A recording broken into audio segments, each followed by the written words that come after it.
ഇന്ന് നമ്മളിവിടെ തയ്യാറാക്കുന്നത് ഒരു മോരുകറിയാണ്.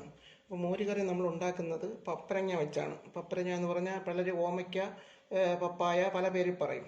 അപ്പോൾ നമ്മുടെ വീട്ടിൽ സുലഭമായിട്ടുള്ള ഈ പപ്പായ വെച്ചാണ് ഇന്നൊരു മോരുകറി ഉണ്ടാക്കുന്നത്.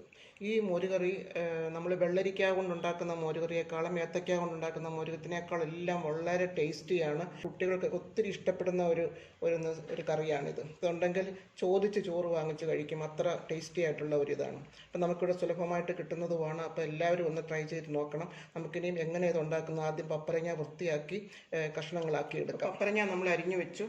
അപ്പം നമ്മുടെ ഇതിൻ്റെ പപ്പരങ്ങയുടെ സൈസ് ഇതാണ്. ഒത്തിരി തീരെ പൊടിയായിട്ടുമല്ല, എന്നാൽ ഇച്ചിരി ഒരു നല്ല ഒരിതായിട്ട്, എന്നാൽ ഒത്തിരി വലിയ കഷ്ണമാകാനും പാടില്ല. അപ്പോൾ ഇതിനകത്തോട്ട് നമ്മൾ ഇനി മഞ്ഞൾപ്പൊടി, 2 കരിവേപ്പില ഇടുന്നു,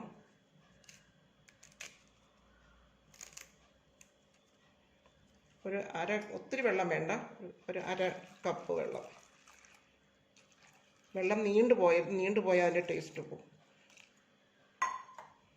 വെള്ളം, ഉപ്പ്, ഇത്ര ഇട്ടിട്ട് നമ്മൾ വേവിക്കുവാണ്.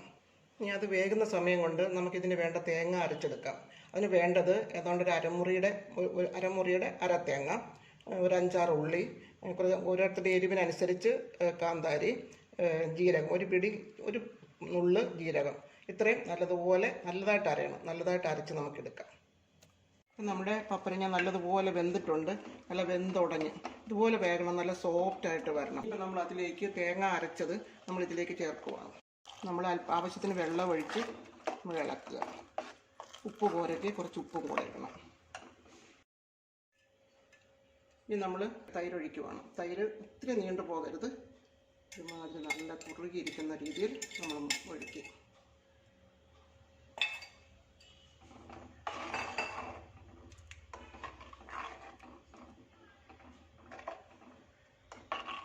തിളയ്ക്കാതെ മാറ്റി ചൂടായി വരുന്ന പരുവത്തിൽ നമുക്ക് ഇറക്കണം.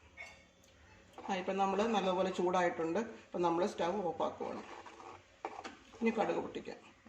ഇനി നമ്മൾ എണ്ണ ഒഴിക്കുകയാണ്. കടുക് പൊട്ടിക്കാനുള്ള എണ്ണ.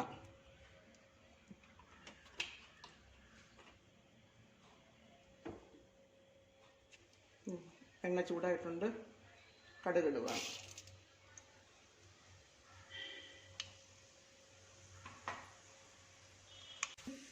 ഉള്ളി ഇടുവാണ്.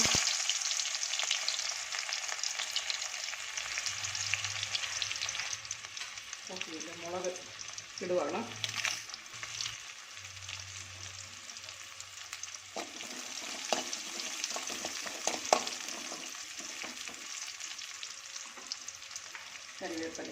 കരിവേപ്പില ഇടുവാണ്.